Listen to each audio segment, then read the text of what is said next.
Hey guys, welcome to the YouTube video. Today it's going to be an update video and a showing off video.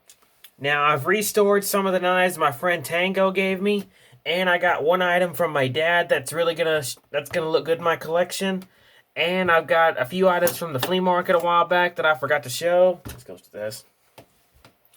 Now I've already restored some of the knives I got from Tango, and these are some of the knives that I have not got to yet, but I eventually will.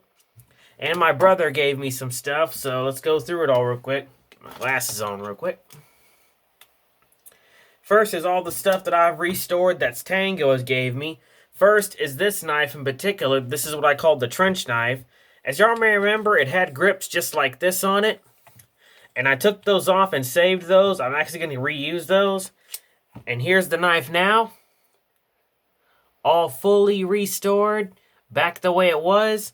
And put a brand new guard on it. And I made the guard out of a brass picture frame hanger that my friend Mike gave me. So I just chopped a section of it off and shaved it down and made a slot and made a guard. And I hand sanded this blade to where it was nice and cleaned up. It's not all the pitting out of it, but I got most of it out. And now you can clearly see the logo on it, Henry Sears and Sons. And then I put the original grips back on it and gave them a nice coat of clear coat. And then hand peened each of these pins by hand to give it more of a traditional look. Didn't do much to the case because I want to keep that original, but now it looks better than ever, and it looks great in my collection. Thank you very much, Tango. Next is on the Hammer brand candy stripe knife. This is another one I fully restored all by hand. Now it looks better than ever, and it's going to look great in my collection. Thank you very much, Tango. This one's definitely one of my favorites in my Hammer brand collection. Next is this green one that I restored. Again, unknown age. Still kind of tough to open. There we are. Still kind of tough to open. But the blades are now completely cleaned up. Now it looks brand new. This one's going straight into my collection as well. Next is the fish knife that was in horrible condition that I completely restored as well. This one took a lot of handwork, but it was definitely worth it because now it looks almost brand new. Completely hand sanded the plastic grips to preserve them, completely redone the blade and re-tipped it and re-sanded it and hand sanded this and cleaned the inside and cleaned the back springs. So now it looks better than ever, and it's going to look great in my collection with all my other fish knives. Oh yeah, that's on something else.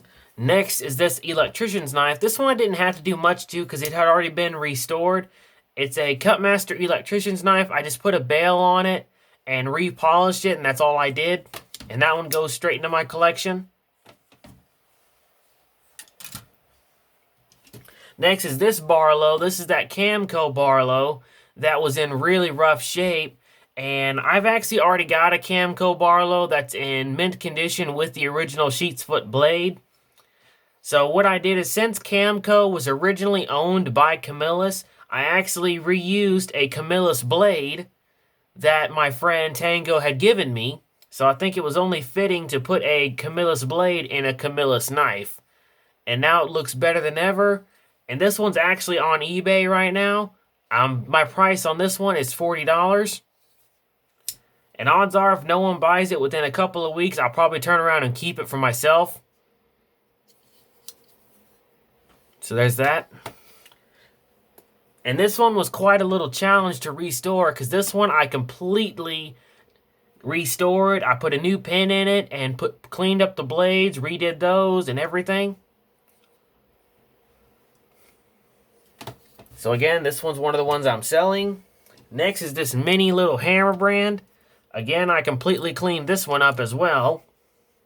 And this one's going straight into my collection. That one looks great. Another one I'm keeping. Next is some ones that I haven't got to yet. This is the Camillus knife that y'all saw in the previous video. I haven't cleaned it up yet, but I probably will do it sometime this week. Next is this camp knife I'm going to clean up and put up for sale. Again, I haven't got a chance to get to it. Next is this lockback. And I've looked up the information on this knife, and this knife new was about $60. So I think what I'm going to do is put some new grips on it and completely clean it up and make it look brand new and probably turn around and keep it. Next is on the Japan knife. I haven't really done much to it. I hand sanded it a little bit with very fine 1000 grit to get rid of most of all the dings. And I repolished the blade and resharpened it, and that's about it. And this one's also on eBay with the original case. Alright. Oh yeah. Next is on this one. This one I didn't really do anything to. I hand sanded the blade with some 1000 grit to get rid of most of all the rust that was on it. The handle I really don't need to do anything to because it's in great shape. All I did was put a sharp edge on it, and this one's actually with my knives that I used a lot. So thank you very much, Tango. That one's one of my favorites. Next is on the 2 screwdrivers I restored. One of them my friend Tango gave me, and one of them my friend 357 gave me. No, actually, I'm afraid that's the other way around. This one my friend Mike gave me. This one my friend 357 gave me. I completely cleaned up the ferrules and the shafts. Got all the rust off of them. And the handles I've not done anything to yet. I probably will here in this week. Like I said, I've been so busy. And this one, again, I've completely cleaned up. No rust. And I'm going to refinish the handles hopefully this week. So those will do another update once these are finished. Next is on this one I worked on for my friend Nathaniel. Now it's completely put together. Because in the previous video, y'all saw it in pieces. So now it's completely put together, and my friend Nathaniel will probably be picking this up this week. That's why I'm showing this off. Alright. Next is on the items I got from the flea market. Oh yeah. First at the first flea market, I bought this, a Remington belt buckle. I've already got one just like it, so this one's on eBay as well for sale. But these two items I kept. This is an old paring knife and can be considered a gutting tool. Now, when I first got it, the edge was severely chipped, so I took my belt sander and got all the dings out and put a new edge on it. And this one's with the knives that I use the most.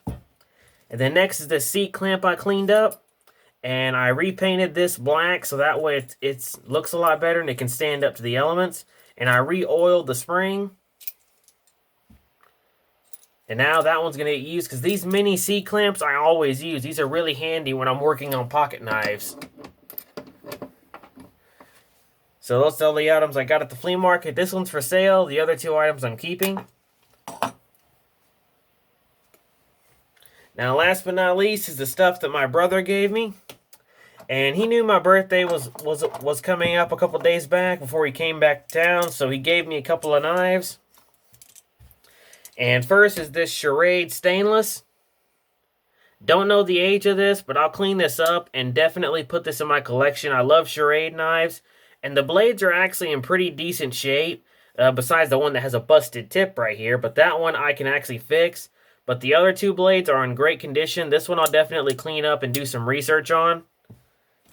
And next is this little lockback. Just says stainless steel. It's probably China. And then last but not least is this little tactical knife.